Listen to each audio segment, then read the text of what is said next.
Hello good morning dear students.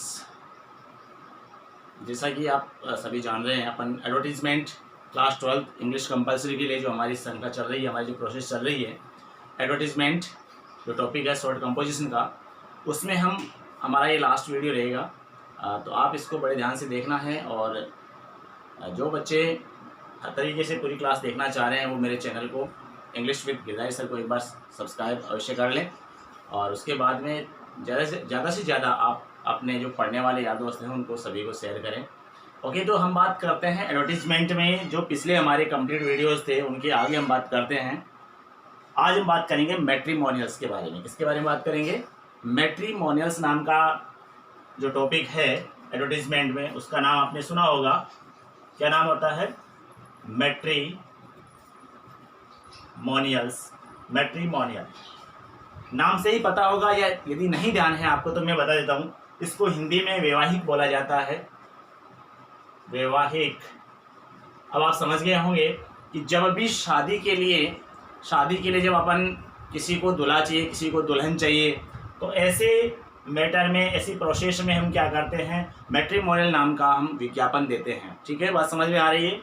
तो matrimonials जो वैवाहिक जो हमारी कैटेगरी है विज्ञापन की, एडवर्टीजमेंट की, उसको हम किस प्रकार से विज्ञापन, हम उसका फॉर्मेट कैसे बनाएंगे, उसे बाद में क्वेश्चन में कैसे हैंडल करेंगे, कैसे आंसर उसका दिया जाएगा, तो ध्यान से देखना है। बिल्कुल आप आराम से एक एक बात का बिल्कुल ध्यान रखेंगे। मैट्रिमोनियल्स में हमें 2-3 बातों का ध्यान रखना पड़ेगा। मेन जो बातें होती है हमारी, सबसे पहले मैं बात करना चाहूँगा जिसमें एक वर्ड आता है ब्राइड नाम का, BRIDE। ब्राइड का मतलब क्या होता है? ब्राइड का मतलब वधू होता है। क्या होता है? वधू, या फिर आप दुल्हन भी कह सकते हैं। दुल्हन शब्द का यूज भी आप करेंगे तो बिल्कुल आपका आंसर सही है। तो ब्राइड का मतलब आप वधू याद रखेंगे। ठीक है, और अब वधू के लिए वर चाहिए तो अपन क्या करते हैं, वहाँ पे ग्रूम वर्ड का यूज करते हैं, GOORM। ग्रूम, ग्रूम मीन्स क्या होता है? वर होता है। या हिंदी में अपन दूसरा वर्ड अगर बोले तो इसका वर्ड हो जाएगा दूल्हा। क्या हो जाएगा? दूल्हा हो जाएगा। बात समझ में आ रही है सबकी? तो ब्राइड मीन्स होती है वधू और ग्रूम का मतलब होता है वर। तो हमें मैट्रिमोनियल में दोनों बातों का ध्यान रखना पड़ेगा। हमें मैट्रिमोनियल जो हमारी वैवाहिक प्रोसेस है, कैटेगरी है एडवर्टीजमेंट की, उसमें हमें ब्राइड और ग्रूम दोनों का हमें ध्यान रखना होगा। या फिर आप एक वर्ड का और ध्यान रखेंगे जिसको अपन बोलते हैं अलायंस। क्या बोला जाता है? अलायंस वर्ड बोला जाता है। ठीक है, अलायंस का मतलब कनेक्शन होता है, संबंध होता है। ठीक है, क्या होता है? संबंध होता है। तो ये हम तीनों वर्ड का यूज कर सकते हैं। अब कैसे कैसे यूज करें वो मैं आपको बताता हूँ। देखिए, सबसे पहले अपन बात करते हैं फॉर्मेट की। इसका फॉर्मेट कैसे बनेगा, तो ये आपको स्पेलिंग ध्यान में रखनी है, विशेष तौर से ब्राइड और ग्रूम, और इसके अलावा अलायंस वर्ड आपको बिल्कुल अच्छी तरीके से स्पेलिंग आपको याद होनी चाहिए। तो मैं आपको बताता हूँ इसका फॉर्मेट कैसे लिखा जाता है। देखिए, आप बिल्कुल रोचक तरीके से इस बात को समझ जाएंगे। सबसे पहले हम बात करते हैं इसके फॉर्मेट में इसकी हेडिंग डालने का तरीका। तो मैंने आपको कहा ब्राइड। ठीक है, ब्राइड का मतलब क्या होती है? दुल्हन, या फिर अपन कह सकते हैं वधू। ठीक है, इसके अलावा हमें अगर मान लो जैसे किसी को ये ग्रूम वर्ड चाहिए, है ना, ब्राइड के अलावा हम बात करते हैं ग्रूम वर की बात करते हैं, तो उसमें ग्रूम वर्ड लिखा जाएगा GROOM। इसके बाद में वांटेड वर्ड लिखा जाएगा। क्या लिखा जाएगा? वांटेड। अब ये दोनों साथ में नहीं लिखेंगे, मैं केवल फॉर्मेट बता रहा हूं, इसलिए मैंने आपको ये बात की है। इसके अलावा हम अलायंस वर्ड का यूज भी कर सकते हैं। अलायंस वर्ड का यूज भी हम कर सकते हैं। तो आप चाहे अलायंस लिखो या फिर ब्राइड या ग्रूम में से एक बात लिखो, एक ही बात है। अब देखो, इन दोनों को नहीं लिख करके आप अलायंस वर्ड का भी यूज कर सकते हैं। ध्यान रखिए इस बात का, ये भी आपके लिए आसान बात होगी। ठीक है, अब यहाँ पर हमारी ये क्या हो जाती है, हेडिंग कंप्लीट हो जाती है। ये कंप्लीट होने के बाद में, वैसे अलायंस का मतलब संधि होती है। अलायंस का मतलब क्या होती है? संधि होती है। लेकिन अलायंस का मतलब कनेक्शन भी होता है, संबंध भी होता है। तो संबंध नाता जो है ना, ये सब चीजें आती है इसी में, अपने मांगलिक काम में। ठीक है, अब आगे बात करते हैं हम इसमें। जब आप बात कर ली आपने हेडिंग की, तो हेडिंग की बात करने के बाद में अब आपको क्या चाहिए भाई? आपको यहाँ पे चाहिए ना कि हमें वधू चाहिए, हमें वर चाहिए। तो उसके लिए हम क्या करते हैं? वांटेड वर्ड का यूज करते हैं। किसका यूज करते हैं? वांटेड। वांटेड। अब आपको क्या चाहिए, मैं देखो दोनों का साथ बता रहा हूँ। बिल्कुल जो आपको फॉर्मेट बताया जा रहा है ब्राइड और ग्रूम का, दोनों का साथ में फॉर्मेट मेरे द्वारा बताया जाएगा। बहुत आसान तरीके से आपको समझना है, और जैसे हम इसका क्वेश्चन का आंसर हल करेंगे तो बिल्कुल आपकी बात समझ में आ जाएगी। तो हमें क्या चाहिए, जैसे हम अब वांटेड में आप जो आपको चाहिए है ना, जैसे मैंने कहा ए हैंडसम बॉय, ठीक है, ए हैंडसम बॉय, इट मीन्स क्या हो गया, ये आपको ग्रूम चाहिए, मतलब वर चाहिए आपको, यानी आपके लड़की हैं, ठीक है, तो आप उसके लिए क्या देखेंगे, ग्रूम देखेंगे, मतलब वर देखेंगे उसके लिए, ठीक है, ए हैंडसम बॉय। या फिर आप जैसे मान लो आपके पास में क्या है, ए ब्यूटीफुल गर्ल है,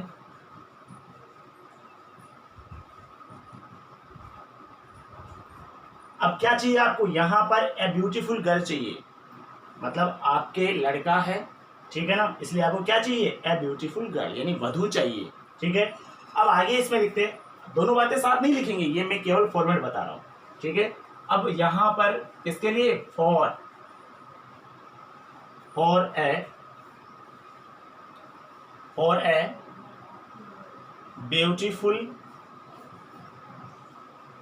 ब्यूटीफुल गर्ल, या फिर ए हैंडसम बॉय, ये मैं दोनों बातें साथ में लिख रहा हूं, ध्यान रखें, हैंडसम बॉय। अब यहां पे देखो, बात देख लो, a handsome boy for a beautiful girl, ठीक है, बात समझ में आ रही, a beautiful girl for a handsome boy, बात समझ में आ गई, ठीक है ना। यहाँ पे थोड़ा एक ही रहने दे, इधर भी लिख दिया मैंने। तो ये आ गया आपके सबसे शुरुआत में आपको क्या चाहिए, और फॉर के लिए चाहिए, समझ में आ रही बात। इन दोनों में से आपको एक बात लिखनी है जो मैच होती है बात, ठीक है। उसके बाद में फॉर के बाद में आपको किसके लिए क्या चाहिए, ठीक है, तो क्या चाहिए और किसके लिए चाहिए, ये बात मैंने आपको यहाँ पे लिख दी है, ठीक है।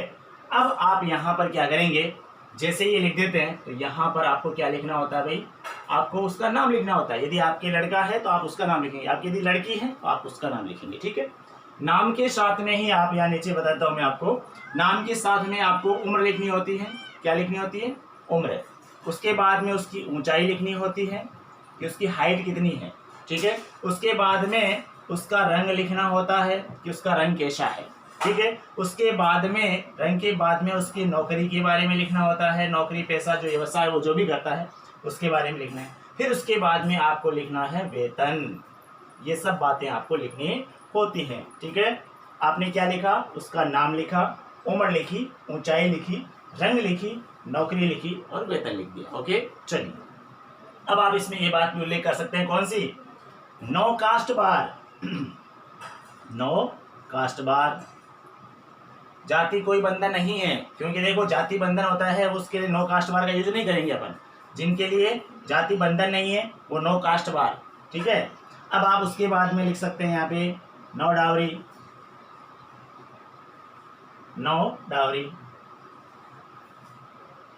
ठीक है। इसके बाद में आप एक बात और जोड़ेंगे यहाँ पे, वो लिखेंगे आप सिंपल मैरिज,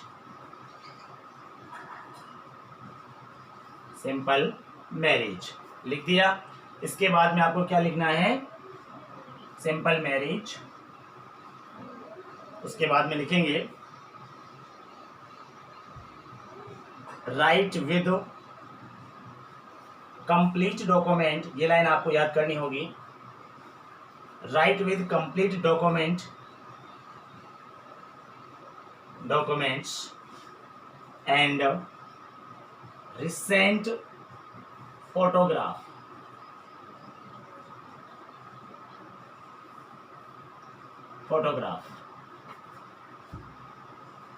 ओके।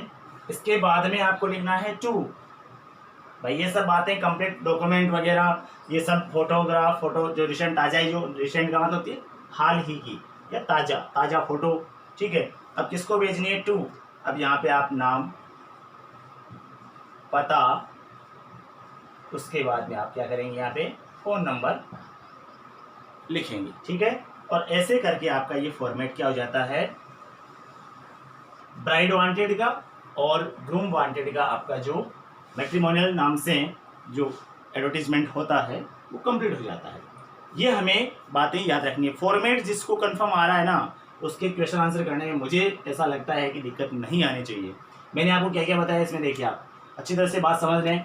सबसे पहले हेडिंग में या तो ब्राइड वांटेड लिखा जाएगा या ग्रूम वांटेड लिखा जाएगा अकॉर्डिंग क्वेश्चन। यदि आपको वधू चाहिए तो ब्राइड वांटेड, यदि आपको वर चाहिए तो ग्रूम वांटेड, सॉरी, ठीक है। और इन दोनों को नहीं लिख करके आप लाइन्स वर्ड का यूज भी कर सकते हैं, ठीक है। बात समझ में आ रही है। चलिए उसके बाद में अब सबसे पहले वर्ड हमें लिखना है, वही पहले वाली बातें आ रही है। तो वांटेड अब हम सब में लिखते आ रहे हैं लगभग, तो यहाँ भी हमने क्या लिखा, वांटेड लिखा। क्या चाहिए आपको, अब यदि आप ब्राइड वांटेड लिखते हैं तो आपको यहाँ पर क्या चाहिए, ब्राइड वांटेड, तो यहाँ पे आपको लिखना होगा ए ब्यूटीफुल गर्ल, ठीक है। उसके बाद में फिर आपको लिखना होगा फॉर अब ब्यूटीफुल गर्ल लिखा है तो आप यहाँ पे फॉर ए हैंडसम बॉय लिखेंगे, ठीक है। ये हो गया। ये बात आपको थोड़ी सी यहाँ पे ध्यान रखनी है, जैसे वधू और वर का आपको थोड़ा सा वो कंफ्यूज नहीं होना, इसीलिए मैंने कहा ब्राइड का मतलब दुल्हन होता है और ग्रूम का मतलब दूल्हा होता है, ठीक है। ये बात आपको ध्यान में रखनी। उसके बाद में यहाँ पे उसका नाम लिखेंगे, फिर उसकी उम्र लिखी जाएगी, एज भी लिखनी होती है, इसमें ज़रूरी होता है। उसकी हाइट लिखी जाती है, ठीक है। उसके बाद में उसका कलर लिखा जाता है, और उसके बाद में उसकी नौकरी, और उसके बाद में वेतन। ये लिखने के बाद में आपको लिखना होता है no caste bar, no dowry, कोई दहेज नहीं होता है, कोई कास्ट का प्रतिबंध नहीं, कोई जाति का प्रतिबंध नहीं है, कोई सी भी जाति हो चलेगा। इसके बाद में नो डावरी, कोई मतलब वहाँ पे दहेज का नहीं मैटर है, दहेज बिल्कुल नहीं लेने वाले हैं ये सब लोग, कोई दहेज का मतलब नहीं है। सिंपल मैरिज, साधारण मैरिज होने वाली हैं। उसके बाद में आपको ये लाइन आपको फिक्स याद रखनी होगी, right with complete documents and recent photograph. Recent का मतलब हाल ही की फोटो, ठीक है। अब किसको भेजने, टू का मतलब जिसको भेजनी होती है, मतलब उसका नाम, जिसको आप भेज रहे हैं, मतलब जो आप ये सब चाह रहे हैं ना, तो आपका यहाँ पे जो लिखने वाले हैं उनका, जो विज्ञापन देने वाले हैं उनका नाम, एड्रेस और फोन नंबर हो जाता है, ओके। चलिए अब इसका अपने एग्जांपल देख लेते हैं।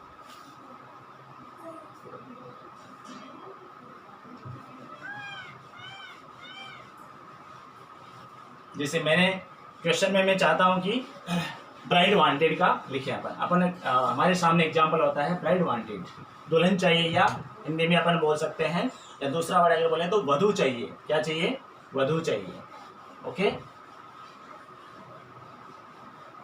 वधू के लिए आप क्या करेंगे, सबसे पहले उसकी हेडिंग लिखेंगे। यहाँ पे हेडिंग लिखेंगे आप सबसे पहले, जो आपका एग्जाम्पल होगा, आपका जो क्वेश्चन होगा उसके अकॉर्डिंग मैं आपको बता रहा हूँ।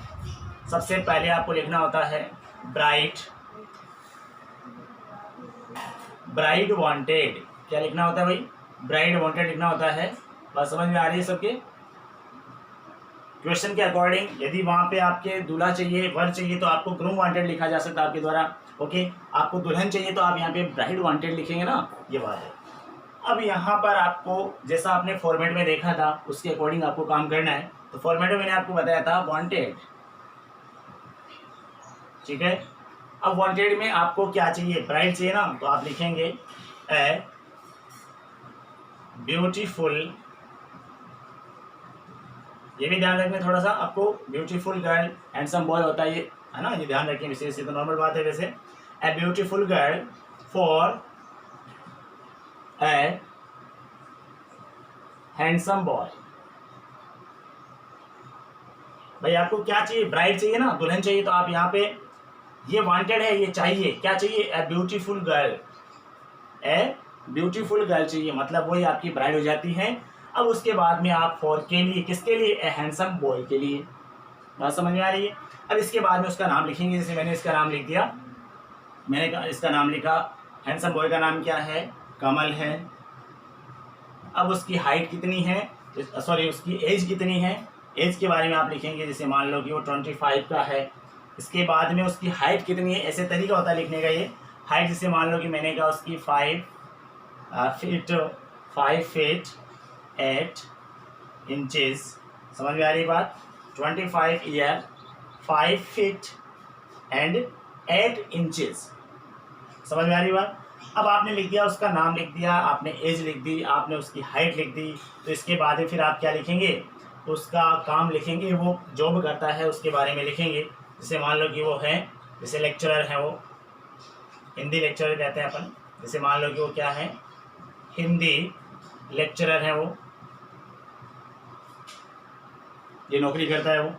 इसके बाद में उसका वेतन जो है, वेतन है उसका 48,000, ये हमने लिख दिया 48,000, ठीक है। इसके बाद में आप, मैंने कहा था इसमें no dowry, sorry no caste bar लिखेंगे, नो कास्ट बार, कोई जाति का बंधन नहीं है यहाँ पे, ठीक है। No dowry, no dowry. तो डाउरी वर्ड को थोड़ा देख लें, क्योंकि मैंने फॉर्मेट में शायद स्पेलिंग में देखना, आप एक बार चेक कर लें। इसमें आएगा नो डाउरी, DOWARY, ठीक है। उसके बाद में सिंपल मैरिज,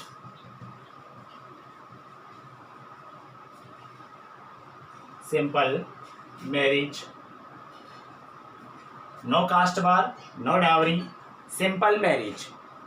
अब इसके साथ में ही आप बात लिखेंगे, क्या लिखेंगे, आपको ये लिखना है right with complete document, complete documents and recent photograph,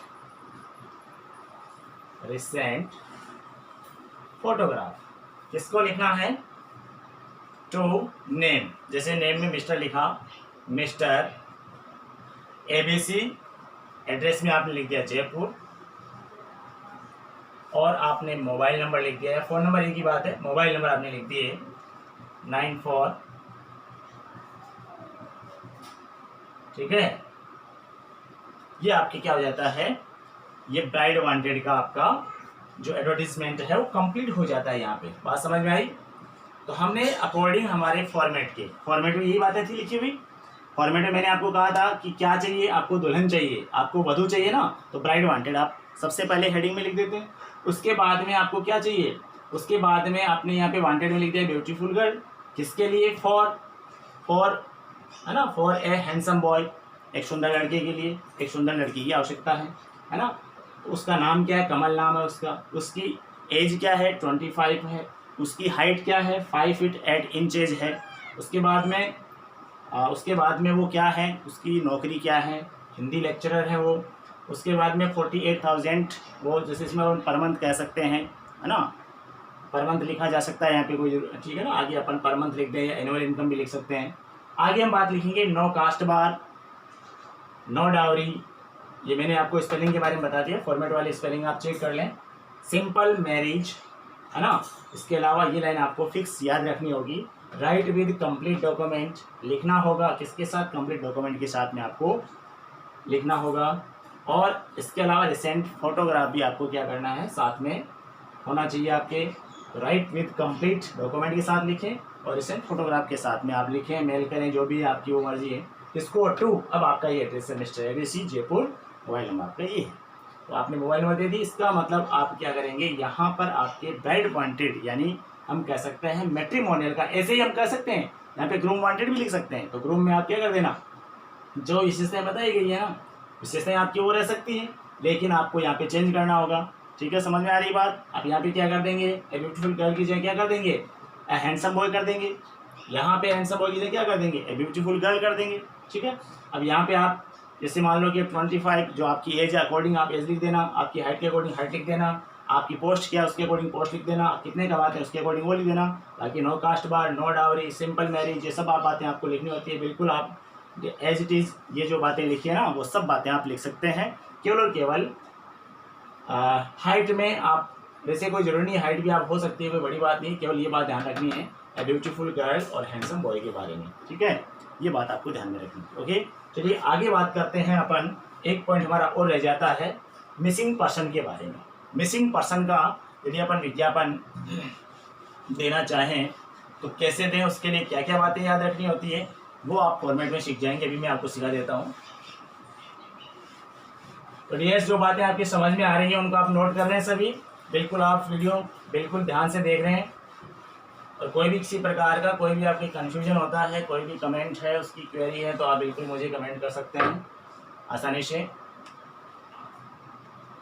चलिए अब करते हैं मिसिंग पर्सन के बारे में। तो सबसे पहले मिसिंग पर्सन में क्या होता है, हेडिंग लिखी जाती है। कोई व्यक्ति खो जाता है, तो क्या होगा, मिसिंग पर्सन में आप हेडिंग लिखेंगे, मिसिंग पर्सन नाम से आप क्या करते हैं, बिल्कुल आपको साफ दिख रहा है कि मिसिंग पर्सन नाम से ही आप हेडिंग डाल रहे हैं, तो आपको पता चल गया कि कोई है ना व्यक्ति खो जाता है, उसके लिए अपन ये बात लिखेंगे मिसिंग पर्सन से। मिसिंग पर्सन होता है ये, मिसिंग पर्सन, कोई व्यक्ति खो जाता है ना, उसके बारे में बात है। तो मिसिंग पर्सन में सबसे पहले क्या लिखें, अब सबसे पहले जो ये है ना, ये सबसे पहले यहाँ पे क्या आता है, मिसिंग आता है, कौन खोया, है ना, मिसिंग शब्द आएगा यहाँ पे लिखा, बिल्कुल। उसके बाद में आपको नाम लिखना है, उसके बाद में आपको यहाँ पर नाम के बाद में आपको उसकी उम्र लिखनी होती है, ठीक है। उम्र के बाद में आपको यहाँ पे क्या लिखना होता है, उसकी ऊंचाई लिखनी होती है, ऊंचाई के बाद में उसको रंग लिखना होता है, उसका रंग कैसा था, ये बातें आपको लिखनी होती है। समझ में आ रही बात। चलिए अब हम करते हैं कि इसमें जो पहना हुआ था उसकी पोशाक वगैरह उसके बारे में, तो हम लिखेंगे हैज़ पुट ऑन, ये बातें आपको ध्यान में रखनी है। वो ड्रेस कैसी पहना हुआ था, जैसे ब्लू शर्ट पहना हुआ था, ब्लू टी शर्ट पहना हुआ था, ट्राउजर पैंट पहना हुआ था, तो ऐसे आप लिख सकते हैं, ठीक है। इसके बाद में पहना हुआ था, जैसे सबसे पहले हमने लिखा मिसिंग, नाम, उम्र, ऊंचाई और रंग, हैज पुट ऑन। अब उसको ये तो हमने पहचान बता दी। अब इसके साथ में आप ये भी बात कर सकते हैं कि अंतिम बार, लास्ट टाइम कहाँ देखा गया उसे, लास्ट टाइम सीन एट, है ना, कहाँ देखा गया, जैसे मान लो बस स्टैंड पे देखा गया, है ना, या फिर बाईपास पे देखा गया, या फिर जौहरी बाजार में, तो जो भी आपका वहाँ पे एड्रेस बनता है उसके अकॉर्डिंग आप क्या कर देते हैं, लास्ट टाइम सीन एट। अब आप उसमें एक बात और लिखेंगे, हेल्दी, उसकी विशेषता लिख सकते हैं, हेल्दी है बट मेंटली क्या है, रिटायर्ड, मेंटली रिटायर्ड है, हेल्दी बट मेंटली रिटायर्ड, ये बात आपको जोड़नी होती है। अब आप लिखेंगे यहाँ पे, आगे लिख देता हूँ नीचे में, ए गुड रिवार्ड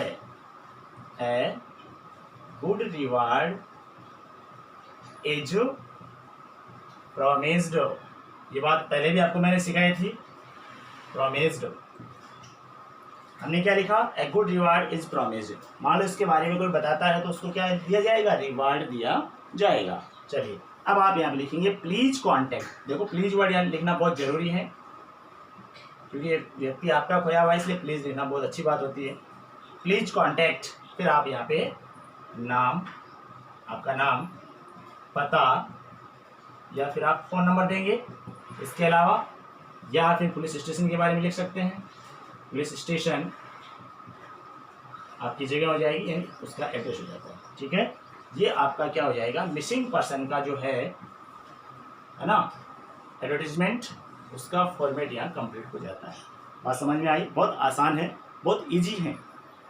या जैसे मैंने सबसे पहले हेडिंग ऊपर लिख दी मिसिंग पर्सन, मिसिंग में आपने नाम, उम्र, ऊंचाई और रंग लिख दिया, क्या पहना हुआ था, हेज पुट ऑन लिख दिया, लास्ट टाइम से कहाँ देखा गया, last time seen at, last time से देखा जाता है, ठीक है ना, कहाँ देखा जाता है, जैसे आपने यहाँ पे जगह लिख दी, है ना, यहाँ पे आप जगह लिख देंगे, लास्ट टाइम उसे कहाँ देखा गया। उसके बाद में आपने क्या लिखा, हेल्दी बट मेंटली रिटायर्ड, ये भी आप बात साथ में जोड़ देंगे। इसके अलावा गुड रिवार्ड इज प्रॉमिस्ड, ये लाइन आपको बिल्कुल याद रखनी है। हेल्दी बट मेंटली रिटायर्ड भी आपको याद रखना होगा, ठीक है। इसके बाद में प्लीज कॉन्टेक्ट, इस हमेशा आप लिखते आ रहे हैं, तो आपको ये बात ध्यान में भी है, ठीक है।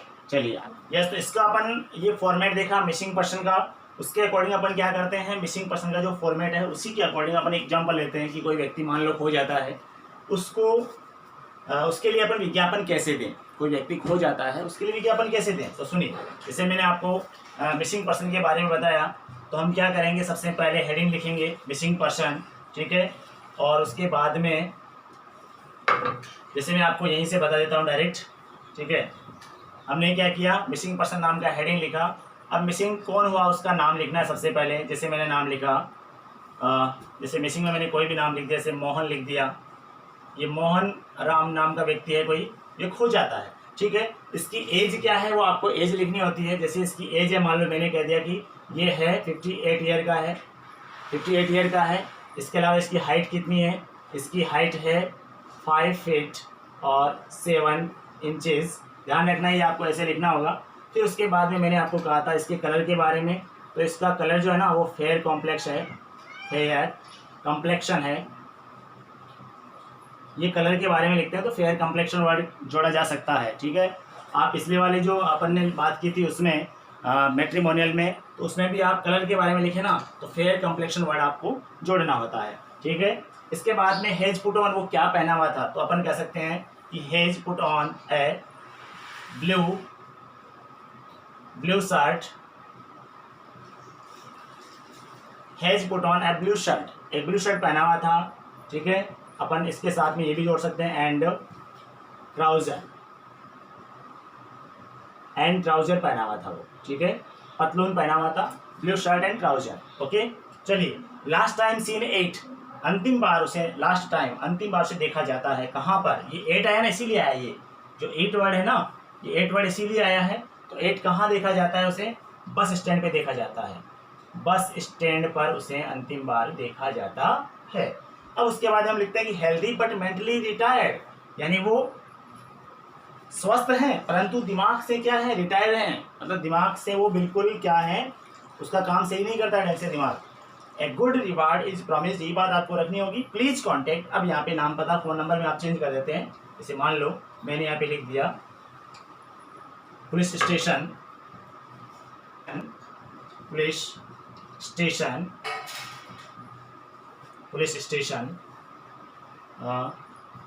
नागौर, और यहाँ पर आप जो फ़ोन नंबर हैं वो पुलिस के देने होंगे आपको। फ़ोन नंबर में आपको क्या लिखना होगा, जैसे 012, जो भी आप पुलिस के नंबर होते हैं वो यहाँ पे देने होते हैं, ओके। चलिए, तो हमने बात की यहाँ पर मिसिंग पर्सन के बारे में।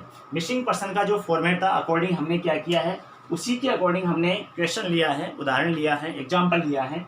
तो कोई व्यक्ति, जैसे मोहन नाम का कोई व्यक्ति खो जाता है, तो सबसे पहले हमें क्या करना होता है, मिसिंग वर्ड लिखना होता है। खोया कौन है, मोहन राम, उसकी एज कितनी है, 58 है, 5 फीट और 7 इंचेज उसकी लंबाई है, फेयर कॉम्प्लेक्स है, उसका रंग गोरा है, ठीक है। इसके अलावा hedge put on A blue shirt, वो एक ब्लू शर्ट पहना हुआ है, एंड ट्राउजर, और उसकी पतलून पहनी है, पायजामा पहना हुआ है।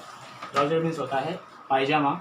लास्ट टाइम सीन एट, अंतिम बार से देखा जाता है, कहाँ देखा गया, एट बस स्टैंड पर, बस स्टैंड पर उसे देखा गया। इसके अलावा मेन हेल्दी है, स्वस्थ है वो, बट मेंटली रिटायर है, परंतु दिमाग से क्या, उसका दिमाग से ढंग से काम नहीं करता है। रिटायर का 7 ईयर होता है, तो दिमाग उसका क्या हो गया है, बिल्कुल काम नहीं करता है। उसके बाद में लास्ट में हमने लिखा है गुड रिवार्ड इज प्रॉमिस्ड, यानी जो उसके बारे में सूचना देगा, तो शॉर्ट में बात लिखी हुई है, जो सूचना देने वाले उनको गुड रिवार्ड दिया जाता है, उसका प्रॉमिस किया जाता है कि गुड रिवार्ड आपको दिया जाएगा, ओके। चलिए, लास्ट में प्लीज़ कॉन्टैक्ट, आप जिसको भी ये मिले, जहाँ भी आप देखें, तो please contact police station Nagaur, और फ़ोन नंबर आपने इसके दे रखें। तो ऐसे करके क्या हो जाता है, हमारी जो एडवर्टीजमेंट की जो सीरीज हैं, जो कैटेगरीज हैं, वो कंप्लीट मैंने आपको लगभग आपको मैंने कंप्लीट पूरी की पूरी डिटेल से आपको एक एक के लिए वीडियोस मैंने अपलोड किए हुए मेरे पिछले। तो आप जो भी मान लो देखना चाह रहे हैं, तो कक्षा 12 नाम से मेरी जो प्लेलिस्ट हैं, जब भी आप मेरे चैनल को सब्सक्राइब करेंगे तो आपको उस चैनल में प्लेलिस्ट आएगी। तो प्लेलिस्ट में आप क्लास 12 के नाम से देखना, वहाँ पर आपको एडवर्टीजमेंट नाम का जो टॉपिक है उसमें कंप्लीट मेरे वीडियो अपलोड किए मिल जाएंगे, और आप वहाँ से एक एक वीडियो को एक एक पॉइंट टू पॉइंट जो हमारे वीडियोस बनाए हुए हैं, मेरे वीडियोस बनाए हुए हैं, तो आप उनको आराम से देखें और उनको समझने का प्रयास करें। और कोई भी क्वेश्चन, किसी भी प्रकार का कमेंट आप देना चाह रहे हैं, तो बिल्कुल प्लीज़ मुझे आप क्वेरी में और क्वेश्चन बना करके आप दे सकते हैं। बिल्कुल मैं जो अभी आपकी शंका समाधान होंगे उनका मैं समस्या का समाधान करने का भरसक प्रयास करूँगा, ओके।